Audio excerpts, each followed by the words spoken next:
हाँ तो बच्चे लोग, आज आप लोगों को ना 5 अंक वाला मैथ बतला रहे हैं। 5 अंक वाला जो 5 अंक में पूछेगा, 5 मार्क्स वाला वो मैथ बतला रहे हैं। तो 5 अंक में जो जो मैथ पूछता है वो मालूम है कौन क्या बतला रहे थे।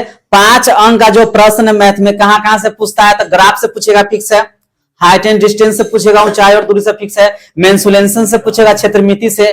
द्विघात समीकरण से पूछे, हो सकता है कि माध्यमाधिका बहुलक से पूछे, या प्रमेय वाला तो पूछबे करता है। यही सबसे 5 अंक का रहता। तो ऐसा बतलाएंगे, 5 वही प्रश्न बतलाएंगे जो परीक्षा में आएगा ही। समझ गया ना। हाँ, कल बहुत सारे वीडियो में, मतलब कल जो वीडियो बनाया था उसमें लग रहा था कुछ आवाज फॉल्ट है। अब आवाज ठीक रहेगा, समझे, आवाज ठीक ही रहेगा।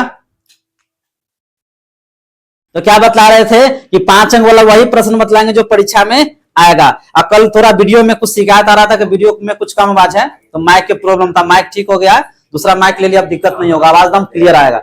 समझ गया। यहाँ देखिए, ये प्रश्न कर रहा है, ये 5 अंक में पूछेगा। हाँ, सबसे पहले तो वीडियो को सब्सक्राइब भी कर दीजिए। 5 अंक का बतला रहे हैं, ठीक है। भूमि के एक बिंदु से एक 20 मीटर 20 है ना 20 मीटर ऊंचे भवन के शिखर पर लगी एक संचार मीनार की तल और शिखर के उन्नयन कितना का था, 45 डिग्री और 60 डिग्री है। तो मीनार की ऊंचाई ज्ञात करना है। क्वेश्चन ये जो प्रश्न पूछेगा हाइट एंड डिस्टेंस में 5 अंक वाला, तो पहले उसको हम प्रश्न समझेंगे। अगर चित्र बनाने आ गया, चित्र अगर बनाने आ रहा है तो आराम से मैथ सॉल्व हो जाएगा। सिर्फ चित्र ही इसका मेन है, जो है सो चित्र है। अगर चित्र गलती हुआ, हिसाब भी गलती रहेगा। इसलिए चित्र इसका हम सही बनना चाहिए। जैसे करा है, भूमि के एक बिंदु से कितना है, भूमि हुआ, ठीक है। करा एक बिंदु से 20 मीटर ऊंचे भवन, तो क्या करेंगे, भवन बना लेंगे, ठीक है। हो गया, भवन हो गया 20 मीटर। आकारा भवन के शिखर पर एक संचार मीनार के तल, यानी भवन पर क्या है, मीनार है। क्या है, तो मीनार बड़ा ना रहता, टावर बड़ा होता है। भूमि क्या करा कि भवन छोटा हुआ, मीनार बड़ा हुआ। एक भूमि हुआ ना, एक संचार मीनार की तल हुआ, क्या हुआ, तल। ठीक है। करा फिर उन्नयन कोण कितना करता है, शिखर का उन्नयन कोण 45 डिग्री और 60 डिग्री है। तो इसका उन्नयन कोण यहां हो गया, हुआ। इसका भवन का हो गया, चित्र बन गया, कितना जी है। यानी भवन पर क्या है, मीनार है, ठीक है। इसका उन्नयन कोण इसका दिले 45 डिग्री और 60 डिग्री है, समझा। तो 45 डिग्री हो गया, 60 डिग्री हो गया। नाम दे देंगे ए बी सी और डी। और निकालना इसमें क्या है, मीनार की ऊंचाई। मतलब क्या निकालना, देखो मीनार है ना, है तो मीनार की ऊंचाई मतलब एडी निकालना। मीनार हुआ भवन, क्या हुआ, मीनार। इसको क्या मान लेंगे, बीसी के एक्स मान लेंगे। क्या मानेंगे, एक्स। और जो हमको निकालना रहेगा उसको मानेंगे एच। जैसे हमको मीनारे को चाहिए ज्ञात करना, तो मीनार को चाहिए क्या मान लिए हम, एच। क्या मान लिए, एच मीटर। हो गया, एच मीटर भी इसको लिख सकते हैं। समझ गया। देखो तो लिखेंगे हल, हाइट एंड डिस्टेंस आराम से बनेगा, सिर्फ मेरा चित्र सही रहना चाहिए। अगर चित्र बना दिया अच्छा से तो दम सही रहेगा। इसमें 5 है, 5 देगा, एकदम कंफर्म बनाता है। तो क्या लिखेंगे, मीनारे की ऊंचाई निकालना है, तो जो निकालना रहेगा उसको एच मानेंगे। क्या मानेंगे, माना कि मीनार की ऊंचाई कितना मानेंगे, एच मीटर। हो गया, एच मीटर हो गया। समझ गया। आप देखो डीबी दिले है 20, कथी दिले है 20, सब लिख भी सकता है। अब बीसी कथी माने हैं, एक्स। अब क्या करेंगे, हम पहले लेंगे, देखो पहले भवन का भी निकाल सकते हैं, चाहेंगे तो पहले मीनार का भी निकाल सकते हैं। देखो भवन है ना, है भवन, तो क्या करेंगे, पहले लेंगे त्रिभुज डीसीबी में। हम डीबी से ना लेंगे, बहुत बच्चा क्या करता है, इसमें गलती करता है, डीबीसी लेता है। देखो डीबीसी लेंगे तो गलत हो जाएगा, क्योंकि बी है 90 डिग्री, क्या है 90। हमको उन्नयन कोण न्यून कोण न दिखना है, समझ गया। तो क्या लेंगे, डीसीबी, मतलब सी बीच में रहेगा, तो लेंगे त्रिभुज डीसीबी में। समझ गया ना। क्या लेंगे, डीसीबी में। इसका मान कितना दे, 45 है, 45 है ना, है। तो लिखेंगे 10 45। अब 10 45, 10 हम क्यों लिखेंगे, हम साइन कॉस क्यों नहीं लिखेंगे। देखो लंब हुआ, देखो 90 डिग्री हुआ, कर्ण हो गया, हुआ ना, डीसी कर्ण हुआ, और डीबी हुआ लंब, और बीसी आधार हुआ। तो लंब आधार, तो लंब आधार का सूत्र क्या होता है, 10। लंब आधार पर 10 ना सूट करता है। तो हम देखो लंब आधार, तो क्या लिखेंगे 10। समझ गया, समझ गया ना। और हाइट एंड डिस्टेंस जब बनाएगा तो 10 के प्रयोग होता है, साइन कॉस के 9 के बराबर होता है। समझ गया। तो लंब आधार तो 10, तो 10 थीटा क्या होता है, लंब बटा आधार। लंब इसमें क्या है, डीबी। क्या है, डीबी। आधार इसमें क्या है, देखो डीबी हुआ, आधार इसका कथी है, बीसी। तो डीबी के मान 10 45 का मान कितना होता है, 1 ना होता है। और डीबी के मान कितना, यहां 20, और बीसी के मान कितना, यहां x। हो गया। तो एक्स को अब त्रिज्या से गुना करेंगे, एक्स को किससे करेंगे, एक्स से, तो एक्स से क्या है एक्स, अब बी सी क्या है एक्स बराबर 20 आ गया, क्लियर होगा, समझ गया। पहले लेंगे त्रिभुज डी सी बी में, अब क्या लेंगे पूरा में त्रिभुज ए सी बी में, मतलब पूरा मीनार का लेंगे। तो अब लिखेंगे, ठीक है इधर लिख दो त्रिभुज, अब लिख देना, अब त्रिभुज ए सी बी में, ए सी बी में, तो देखो इसका मान कितना है, मीनार के कितना है 60 है, कितना है 60, 60 है ना उन्नयन कोण है, तो क्या लिखेंगे 10 60 बराबर पूरा, जैसे इसमें लिए तो भवन में तो डीबी लिखे थे, तो मीनार में क्या लेंगे ए बी, पूरा यहां से यहां तक, तो क्या करेंगे ए बी अब बटे बी सी। अब यहां देखो 10 60 के मान कितना होता है √3। अब देखो ए बी के मान, ए बी के मान देखो ए बी यहां से यहां दूरी कितना है, देखो एच है, ए बी के मान एच है और बीबी के मान कितना है 20, दोनों के क्या करेंगे जोड़ देंगे, एच प्लस क्या कर देंगे 20 होता ना, देखो लिख सकता है यहाँ पर, इसे यहां लिख सकता था पहले हम कि ए बी बराबर एच प्लस 20, तो ए बी के मान कितना हो जाएगा, दोनों को जोड़ देंगे एच को और 20 को जोड़ेंगे तो कितना हो जाएगा एच प्लस 20, और बीसी के मान कितना है यहाँ एक्स। अब समझ गया ना, इसमें क्या करेंगे क्रॉस मल्टीप्लाई करेंगे, रूट को किससे गुना, √3 को किससे गुना करेंगे एक्स में, तो कितना हो जाएगा √3x, और h प्लस 20 को किससे गुना करेंगे एक से, हो गया, समझ गया ना।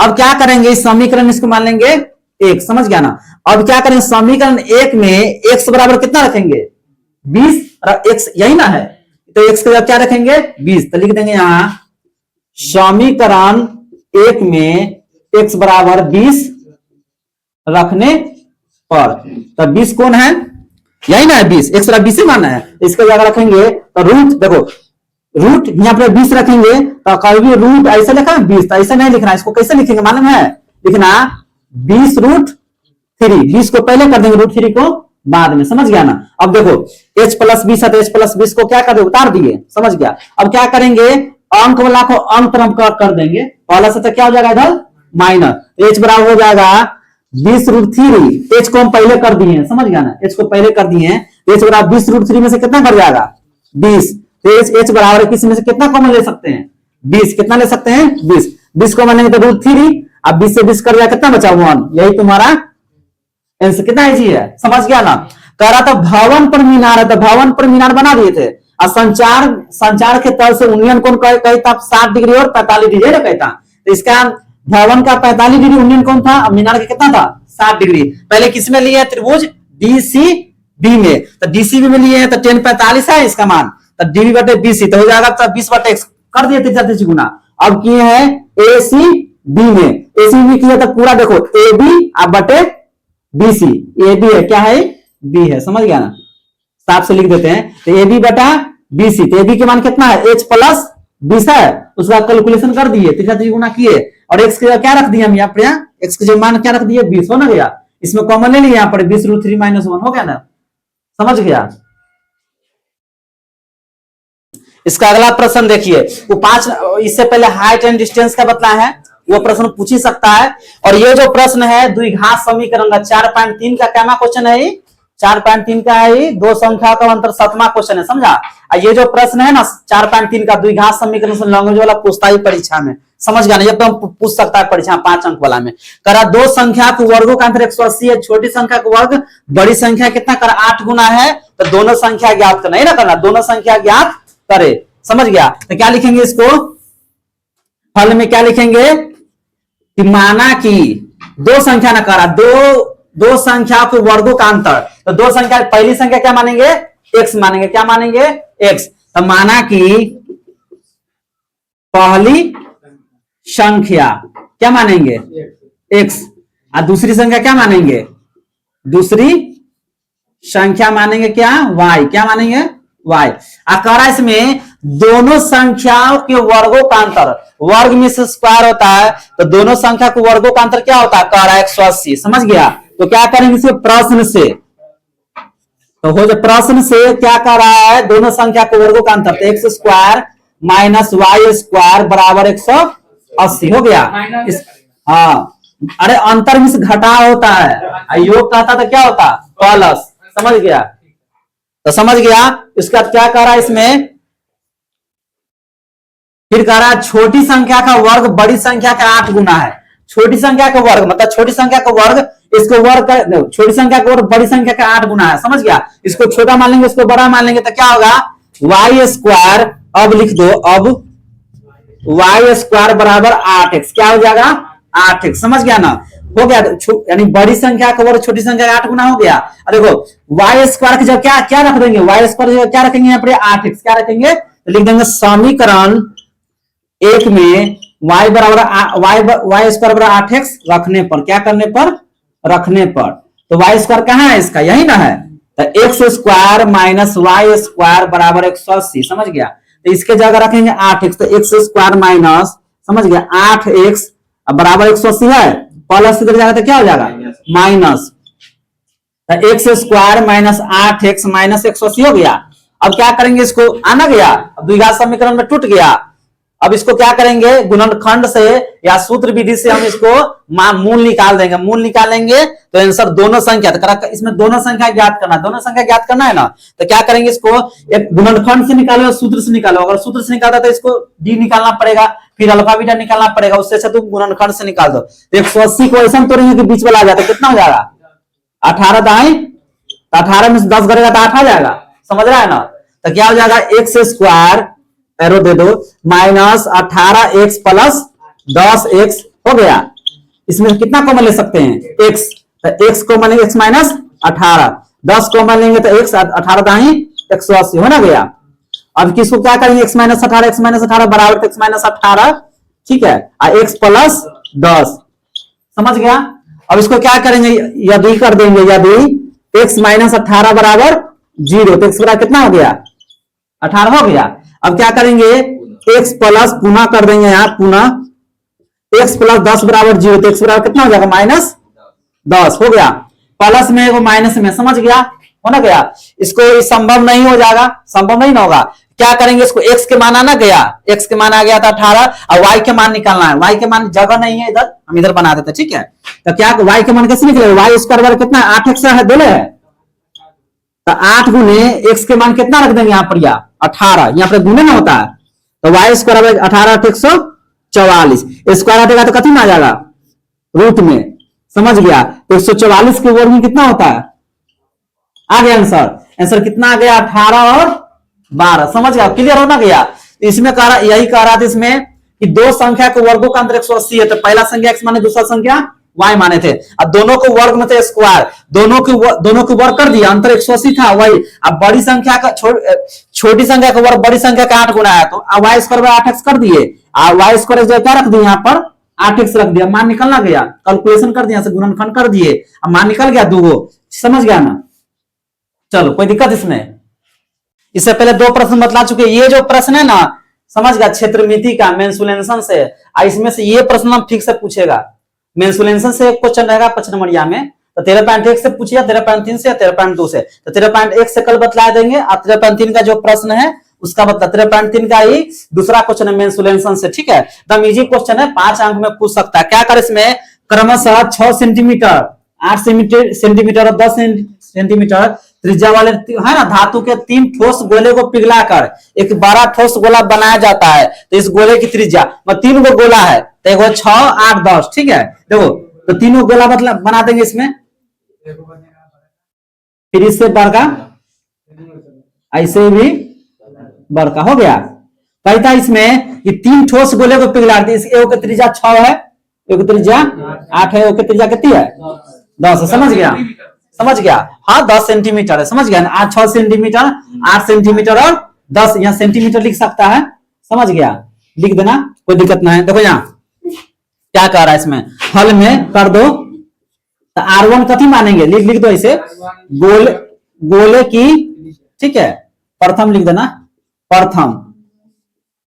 प्रथम गोले की त्रिज्या, मतलब R1 कितना कही था, R1 6, दूसरा गोला के R2 कितना है 8, R3 कितना है 10, समझ गया, लिख सकते हैं यहाँ पे दूसरे गोले की त्रिज्या, तीसरे गोले की त्रिज्या। अकारा का थी 3 ठोस गोले को पिघलाकर, जब भी देखो, जब भी प्रश्न में पिघलाने वाला बात रहेगा, समझ गया, पिघलाने वाला बात रहेगा, उसको मतलब किसी एक जगह करने वाला बात रहेगा, उसमें आयतन होता है, समझ गया ना, कोई दिक्कत इसमें? तो करा से पिघला कर एक बड़ा गोला बनाया, ठोस गोला बनाया, तो गोले की त्रिज्या निकालना है। तो तीनों गोला का त्रिज्या आयतन निकालेंगे, जोड़ देंगे, ऐड कर देंगे और नया गोला का सूत्र लिख के इसको बना सकते हैं। ठीक है, तो प्रश्न से क्या करेंगे, एक ही बार निकाल दो। प्रश्न से बड़े गोले का आयतन प्लस तीन छोटे गोले का आयतन, तो क्या करेंगे, इसको सूत्र क्या होता है, गोला का आयतन का 4/3 पाई आर क्यू। समझ गया, लिख दिए। देखो यहाँ तो क्या बतला रहे थे कि लिख दिए 4/3 पाई आर क्यू, गोला का लिख दिए। अब तीनों का गोला का आयतन को जोड़ देंगे आयतन निकाल के। ठीक है, तो लिख देंगे 4/3 पाई R1 का क्यू। समझ गया, 4/3 पाई R2 का क्यू, अब 4/3 पाई R3 का क्यू है ना। तो गोला का तो ये ना होता है, एक गोला का आयतन लिख देंगे यहाँ पर, या तीनों गोला का आयतन के ऐड कर दिए। समझ गया। अब क्या करेंगे, इसको ऐसे छोड़ देंगे 4/3 पाई आर का क्यू। अब देखो कितना इजी है, 4/3 पाई R1 का मान कितना है यहाँ पर 6 का क्यू हुआ, 4/3 पाई R2 का मान कितना है 8 का क्यू, 4/3 पाई R3 कितना 10 का हो गया, 10 के क्यू हो गया। अब देखो क्या करना है इसमें, 4/3 है ना, 4/3 पाई आर क्यू है। अब क्या करेंगे इसमें 4/3 पाई आर का क्यू, इसमें क्या करेंगे 4/3, देखो 4/3 पाई है, तो क्या करेंगे कॉमन ले लेंगे, क्या लेंगे कॉमन ले लेंगे। तो 4/3 पाई कॉमन लेंगे तो इधर बच जाएगा क्या 6 क्यू 8 क्यू और 10 क्यू है ना, बच गया, बचा। अब क्या करेंगे इसको 4/3 पाई से 4/3 क्या कर दिए, काट दिए, इतना इजी है, काटना दिए। अब क्या बच गया, आर क्यू ना बच गया, सिर्फ आर क्यू बच गया, इधर जगह नहीं, इधर लिख आर क्यू बच गया, एने बच गया 6 का क्यू, तो 6 का क्यू कितना होता है 216, 6 के 3 बार गुना करेंगे, जैसे 6 गुने 6 ऐसे 7 8 36 36 के 6 से। समझ गया। फिर 8 का क्यू करेंगे तो क्या बतला रहे थे यहाँ कि 6 का क्यू 216, 8 का क्यू कितना हो जाएगा 512 और 10 का क्यू कितना हो जाएगा, देखो 6 का क्यू 216 हुआ है ना गया, 8 का क्यू 512, 10 का क्यू कितना हो जाएगा 1000 हुआ आर का क्यू। और तीनों को जोड़ेंगे तो कितना हो जाएगा, देखो 1000 1512 और 1512 में कितना जोड़ेंगे 216, तो कितना हो जाएगा 1700, कितना हो जाएगा 1728। तो क्यू हटेगा, क्यू हटेगा तो कितना आ गया, इधर रूट में आ गया, जैसे क्यू हटेगा तो रूट में आया, और 1728 है ना आ जाएगा, जोड़ो तो इसको 1000, फिर हो जाएगा 512 और फिर 216, 6 2 8, ठीक है 1728। और 1728 का वर्गमूल कितना होता है, कितना होता है मालूम है ना 12, कितना होता है, इसका आंसर कितना आ गया 12, यानी 12 सेंटीमीटर। देख सकता है इसको करके कि 12 के 3 बार गुना करेंगे 144, 12 के 12 से गुना करेंगे 144 हुआ, फिर 12 से करेंगे 4 दूनी 8, 4 दूनी 8, 2 इकाई 2, ठीक है 4 इकाई 4, समझ गया 4 इकाई 4 और एक हो ना 8, हाँ ठीक है 1728 आ गया। इसका घनमूल कितना हो जाएगा, घनमूल निकला, समझा। तो क्यों जाएगा तो रूट में आया, तो 1728 का घनमूल कितना हो जाएगा, वर्गमूल नहीं क्या हो जाएगा इसका घनमूल, तो 1728 का घनमूल कितना हो जाएगा 12, कितना आ जाएगा आंसर 12 सेंटीमीटर आ गया आंसर ना, त्रिज्या निकल गया इसका, क्लियर होना गया, कोई दिक्कत इसमें। कितना सिंपल था कि क्रमशः 6 सेंटीमीटर 8 सेंटीमीटर 10 सेंटीमीटर पिघलाने वाला बात का आयतन निकलेगा, तीनों का ऐड कर दिए, तीनों आयतन का गोले का, उसका यहाँ नया गोले का आयतन लिख दिए थे, नए गोले का आयतन निकल गया।